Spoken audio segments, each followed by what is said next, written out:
Very much, Professor Manori and dear Venerable Sir and the others. So as Professor Manori has requested, so we'll first of all spend a couple of minutes spending our time with mindfulness. May you sit in a comfortable position and you can close your eyes. So this will be a very short meditation session, so you don't need to worry too much or take it as a burden. Rather, we are trying to enjoy the present moment for a while. So while our eyes are closed, we can spend a couple of minutes listening to various sounds available from the environment. So probably you can hear maybe sounds of vehicles, maybe sounds from other people, maybe birds chirping, different things probably you can hear. And these things are coming and going. So we are not bothered by them and we are not considering them as kind of an obstacle. Rather, we can accept them. We are having an open attitude. So our mind is relaxed, receptive, and again we are quite vigilant. We are mindful. We can listen to various sounds. So these sounds come and go. They quickly arise, quickly passes away.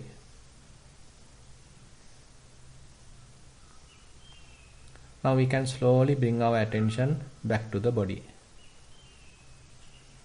We can take a deep breath, hold it for a second, and then release.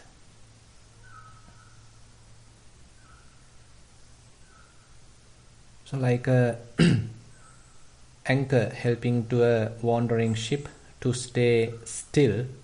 So this body we can use as an anchor to the wandering mind. So if your mind wanders to the past, you can slowly bring it back and put it in the body. Similarly, if your mind start to think about the future, daydreaming, fantasizing, planning, don't encourage that.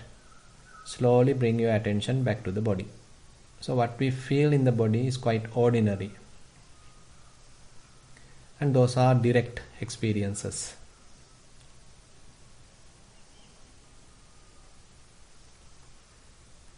And we are using the body as an anchor to the mind. Our eyes are gently closed and we can feel our lips are gently touching. And we may be naturally breathing, keeping our head straight, neck also straight, shoulders in a relaxed position, arms may be resting on our lap, keeping our back straight, and probably you can feel some pressure at your buttocks. And certain parts of the legs also touching the chair. Legs are bent and muscles are relaxed and our foot touching the ground. We are in a comfortable sitting posture.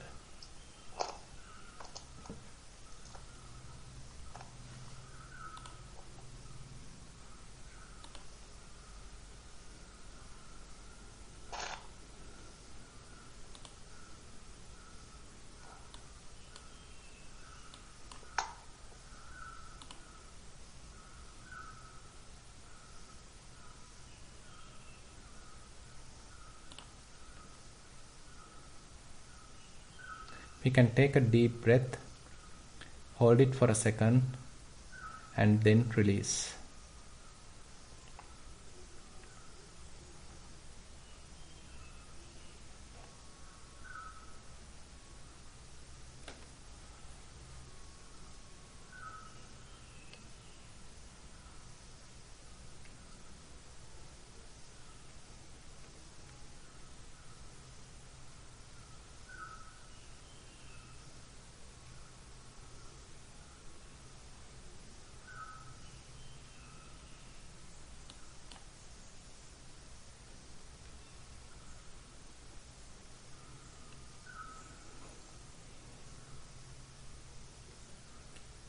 Okay, now we can open our eyes.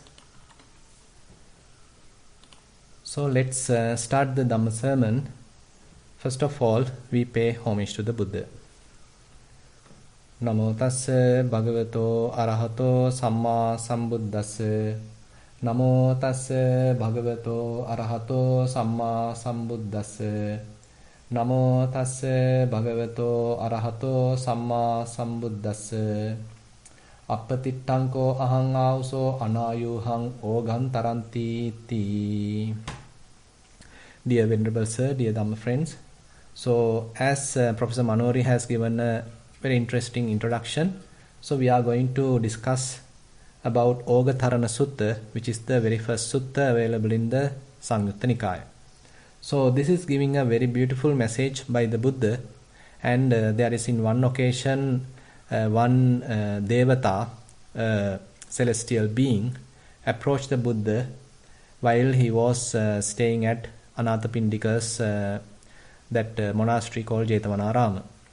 So after approaching the Buddha, he is asking a beautiful question, kind of a direct question: how, Venerable Sir, you have crossed the flood?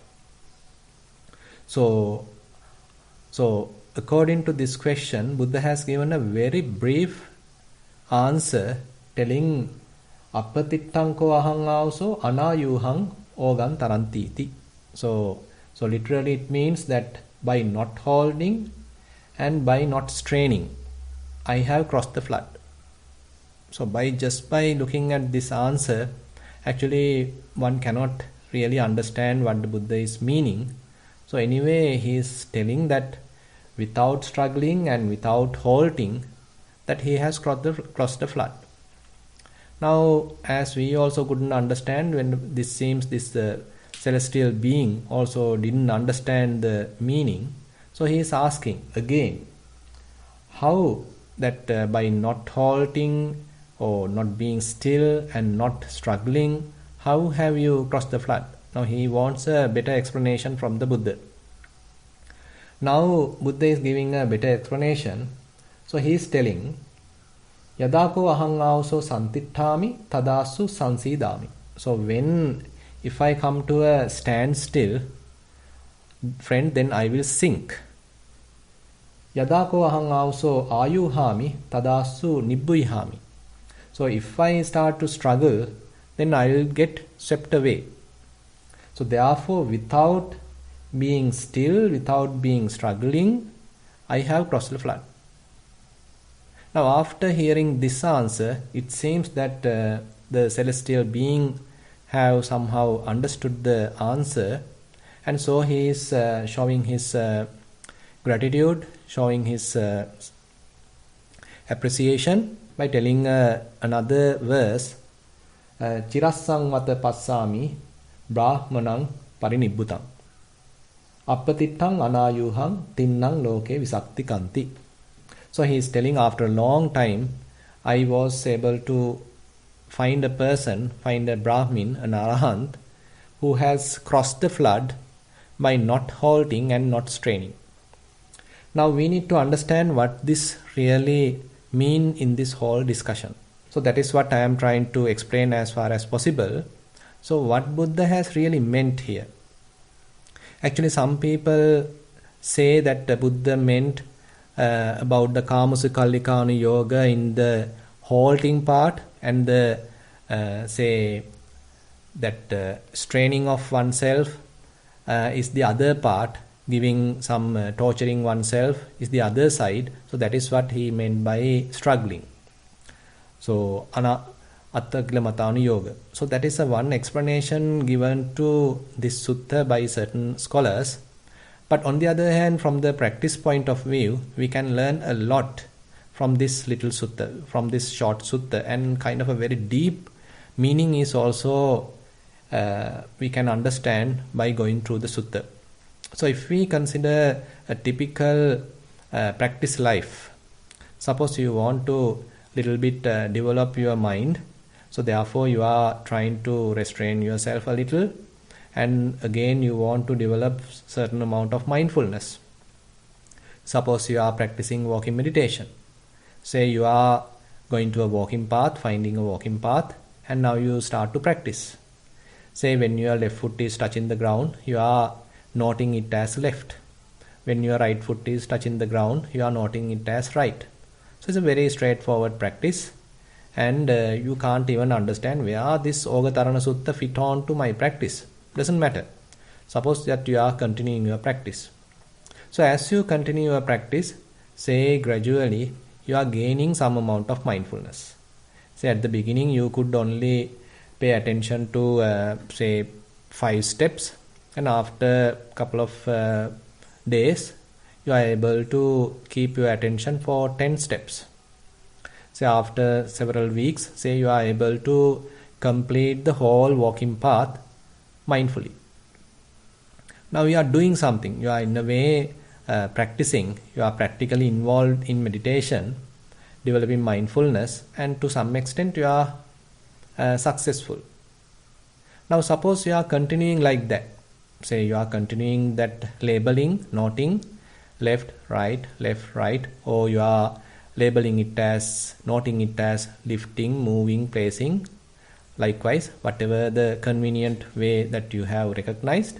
So likewise you are developing mindfulness. Now this is a little bit of work is involved, and you are developing mindfulness, and if you do like this forever, there is a small situation, a kind of a turning point that you may reach. If you do like this forever, you can't reach the next stage. So this is an interesting point. Probably we might have thought, okay, I am continuing this practice, I am practicing walking meditation with noting, and I don't need to drop noting, and you are continuing with that effort. But there is a situation that once your mind is fairly restrained, fairly mindful, you need to allow some kind of a balancing of effort, that you need to allow concentration to develop. In order for concentration to develop, you have to open up, and you have to balance your effort. Otherwise concentration may not properly develop, because this noting part, left, right, or lifting, moving, placing, that kind of a labeling, noting that you are using as a technique itself can become a burden. That probably the yogi might even feel it. He may understand, okay, I am continuing with some amount of noting, and it is a kind of a burden. So sometimes people don't understand it, they continue to sort of maintain that noting. So it is true that noting was really helpful at the beginning stage in order to restrain our mind, to develop mindfulness. But once we reach certain level of mindfulness, in order to develop refined level of concentration, we have to discard this labeling, noting, and allow mind to smoothly develop mindfulness. In the sense that we have to maintain a very quiet mind, silent mind, in order to further refine our mindfulness and say even clear comprehension. So that is where we have to do some sort of a balancing. So if we continue same amount of energy, then we may not be able to develop refined level of concentration and wisdom, because that gross level of noting actually do some amount of blockage or some amount of hindering of the path. It was actually a helpful mechanism at the beginning, but not now. Suppose now you understood the point, and now you are going further with a very silent, quiet mind. Now you are furthering your practice. Now you are improving your practice. Now suppose with a very silent mind, you are able to recognize different characteristics. How your left is, how your foot is lifting, how it is moving, how it is changing, how you are touching the ground, and what are the different aspects of that process. Everything that you are doing as a silent observer. So this silent observation is extremely important, so that you are able to understand different aspects of this whole process. Actually, similar thing is applicable even to the sitting meditation, where suppose you do mindfulness on breathing. So at the beginning you may use labeling or noting, But later, actually, you may have to stop that labeling part, because otherwise it is difficult to come to the different levels of different refined levels of mindfulness and wisdom, mindfulness and concentration, and therefore we need to understand that we have to properly use that labeling. When it is not necessary, we have to remove it, we have to avoid it. And therefore assume that you are able to continue like that, and you are reaching fair amount of refined mindfulness. Now you have fair amount of refined mindfulness, and again mind is fairly concentrated. But now you have to do something as well. You can't simply satisfy with mindfulness. Rather, you have to use that mindfulness in order to develop clear comprehension. Now you have to investigate the object, or investigate whatever the phenomena which you have used to be mindful, which you have used to bring mindfulness. So whatever the phenomena, it may be the breath, it may be the foot, it may be the touching sensation, it may be various sensations throughout the body, maybe different feelings. So now you have to carefully investigate. So this investigation part involves certain amount of effort, certain amount of doing part. So you have to ready, you have to initiate that investigation. There is some sort of doing there. Now you can see slowly there are certain areas that we are involving actively and doing something, and after we come to a certain level, we have to avoid active doing something. We have to let things happen naturally, smoothly, and then we are coming to another region. Then now you have to again little bit of active participation is available.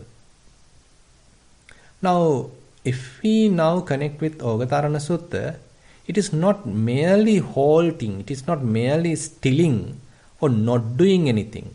So we have to sometimes do something. And on the other hand, it is not continuously doing, continuously struggling, but we have to come to a kind of a moderate kind of effort as well. So there's a kind of an analogy we can understand from that part as well. Now suppose you are continuing your practice.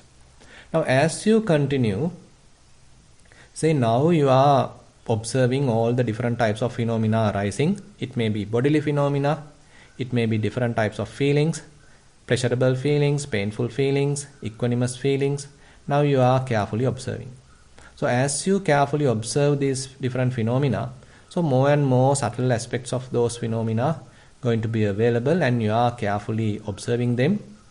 And now you are understanding their behavior, how quickly they arise, how momentary they are, how quickly they passes away. So you are carefully understanding. So in order to do that, you can't actually panic, or you can't doubt, you can't put your attention to other places. You have to carefully maintain your attention.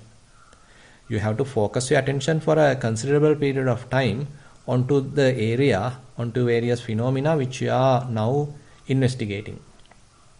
So with this kind of a say practice, suppose now you are developing yourself and you are getting some amount of understanding. Different insights are now arising, that probably you may understand things are impermanent, things are constantly oppressed by this kind of arising and passing away nature, and things are changing as they wish, onto which that I have no control at all, and it doesn't obey my kind of a schedule or my kind of an agenda, but rather they have their own agenda, they have their own different causes and conditions. According to that they are behaving. So likewise you are developing fair amount of understanding.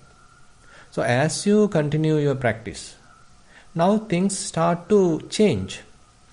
So if you expect things may happen as you wish, then again we have come into a kind of a situation we can't continue our practice, because we had some sort of a preconceived idea that things may happen as I wish, but things may not happen as I wish. So when we reach that kind of a situation, so we have to be little careful not to panic, not to doubt, rather allow things to happen, to take the back seat rather than trying to manipulate things. So we have to take the back seat and allow things to happen smoothly. So as things happen smoothly, now we are passive, we are becoming a kind of a passive observer. Now things are happening and you understand with your continuous observation that they are happening and you are observing, and that gives a lot of understanding. That gives some deeper understanding about the impermanence, maybe the unsatisfactoriness and the non-self nature of various phenomena.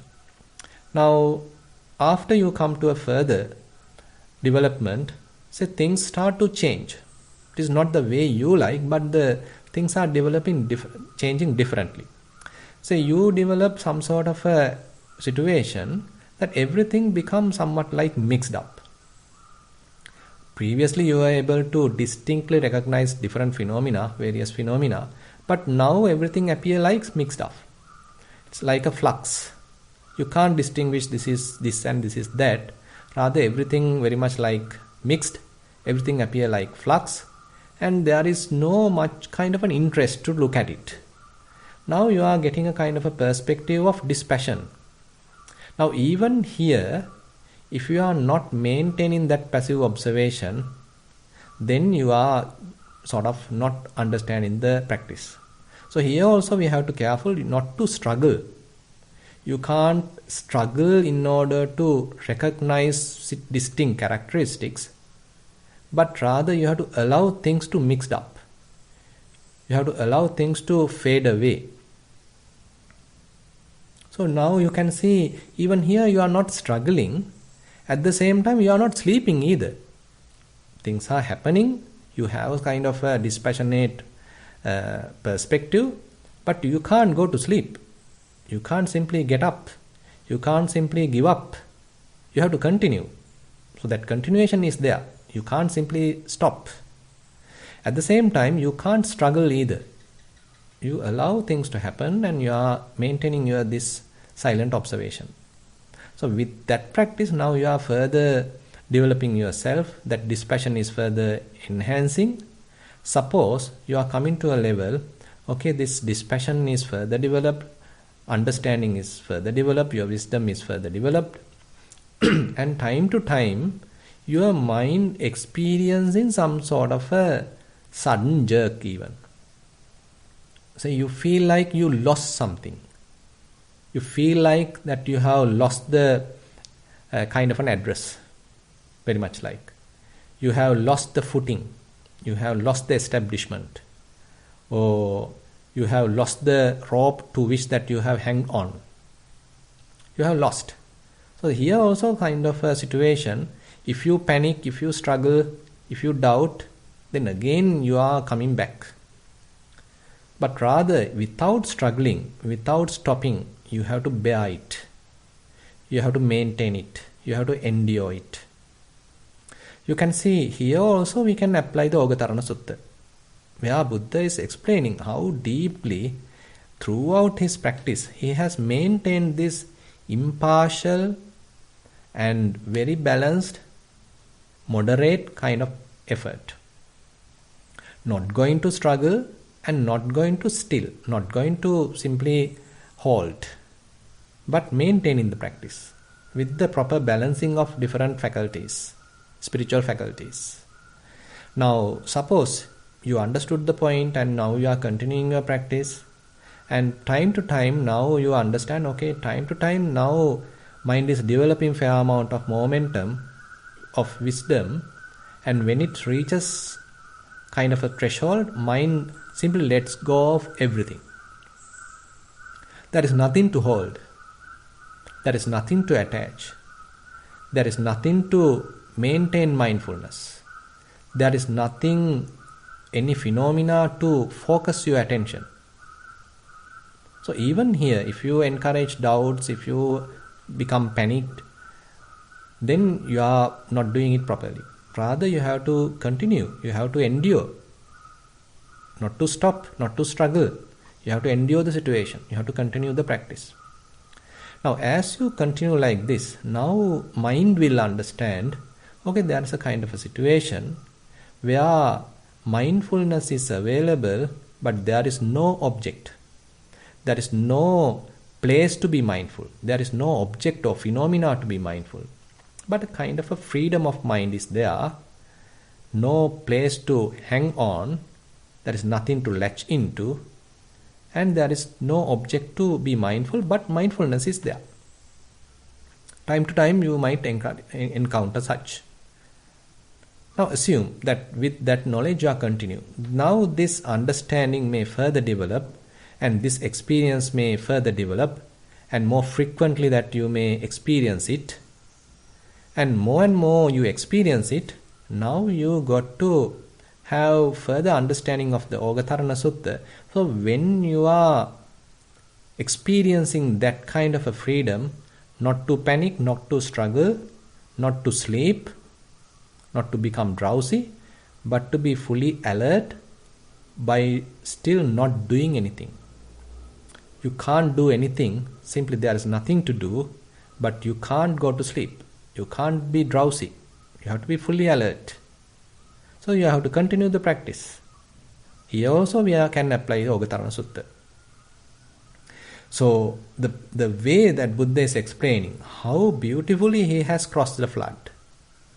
Not struggling and not halting.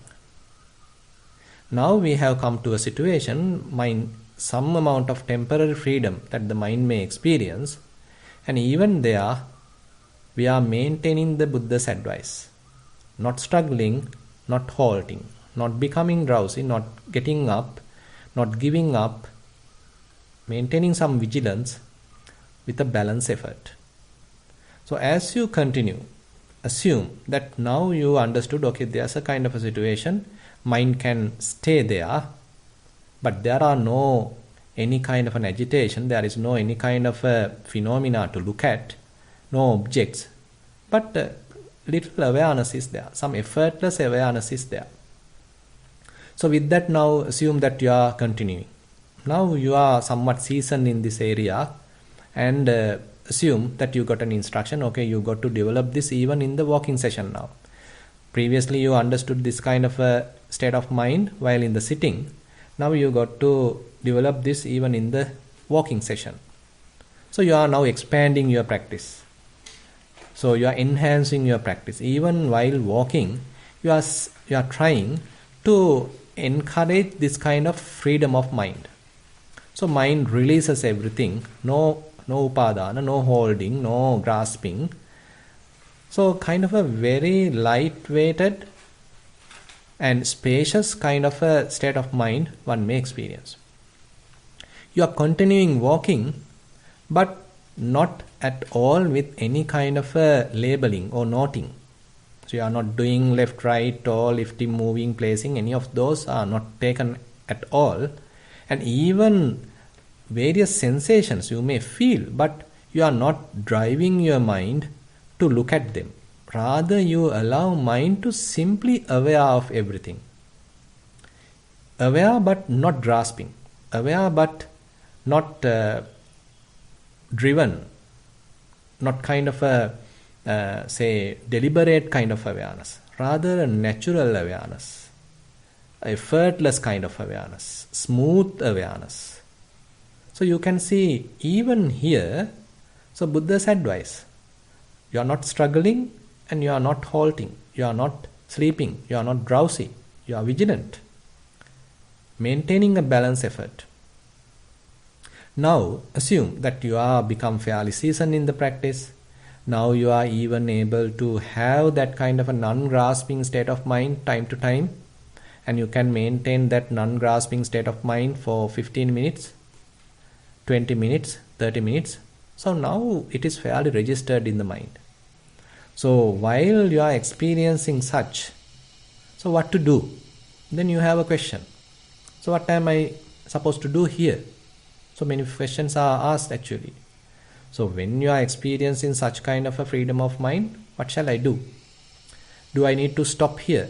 Have I come to the conclusion? Have I come to the goal? Have I completed my objective? Now here also we can remember Buddha's advice. It is not a place to halt. It is not a place to grasp. But this is a kind of a temporary state to recognize different defilements. So you have reached kind of a purified state of mind, but not yet fully purified. So we have to be fairly humble to understand, okay, there are still hidden tendencies available. It is true that I am experiencing some kind of a temporary freedom. It doesn't guarantee that I may have it during the whole life. Rather, temporary freedom I am experiencing. In order to have that kind of understanding, you have to be very humble. If we overestimate ourselves, probably we might even give very high standards to ourselves.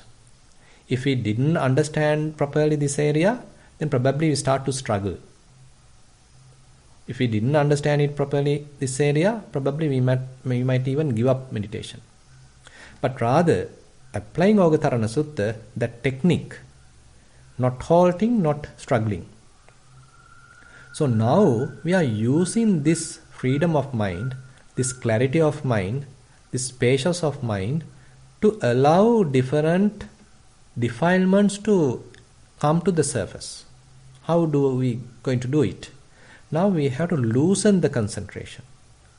So rather than grasping this kind of freedom of mind, rather than having kind of an extreme desire to that, now we simply allow the concentration to loosen and allow defilements to pop up to the situation.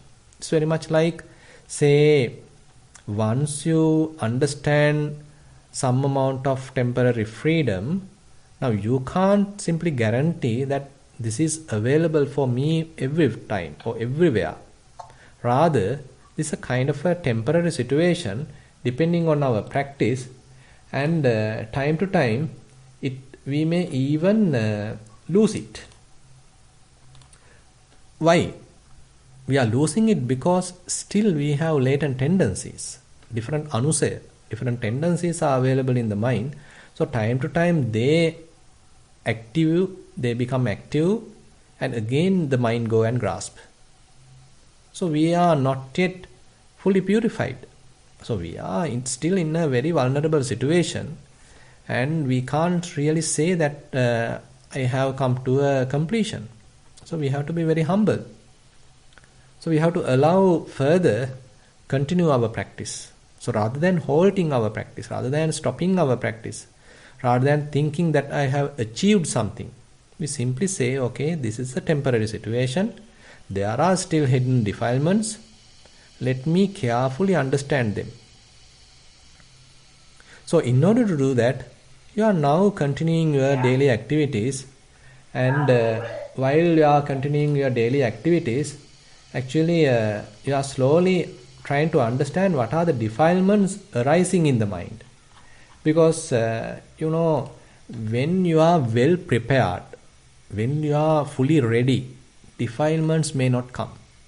Assume when someone is reaching this kind of a situation, say if he is going to practice diligently during his sitting session, expecting to understand defilements, typically any defilement may not arise because he is quite diligent, he is vigilant, his mindfulness is sharp. So there is no room for defilements to arise. But on the other hand, suppose now you are traveling by bus. Many people are there and many shouting, and maybe the conductor is telling this and that. Now you become the situation becomes somewhat unpleasant. Now a little bit of resentment can arise in your mind. Are you ready to understand it as a defilement?